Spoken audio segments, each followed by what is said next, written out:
ከ50 ዓመታት በኋላ ለመጀመሪያ ጊዜ በኢየሩሳሌም ጥቁር ኢድ ተከብሮ አልፏል።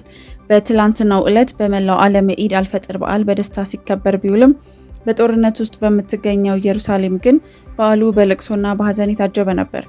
ከ1967 ወዲህ ለመጀመሪያ ጊዜ የአልአቅሷ መስጊድ በኢድ ቀን ዝግ ሆኖ ውሏል።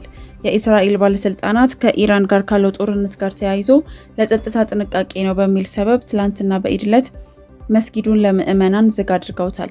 ፍልስጤማውያን ይህንን ድርጊት በሃይማኖታዊ ነጻነት ላይ የተሰነዘረ ጥቃትና የእስልምናን ማንነት የማጥፋት ስልታዊ ዘመቻ ነው ሲሉ እየኮነኑት ይገኛሉ።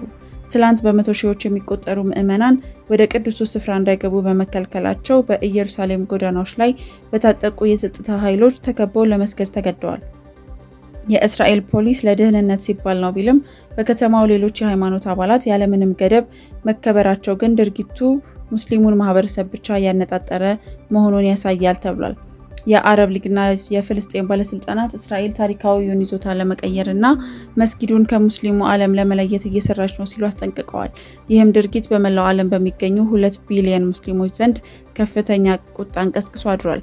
በእስራኤል በሚኖሩ ሙስሊሞች ዘንድም በዓሉ በጸሎትና በለቅሶ ታስቦ የዋለ ሲሆን ዓለም አቀፉ ማህበረሰብም በአስቸኳይ ጣልቃ እንዲገቡ ጥሪ እያቀረበ ይገኛል።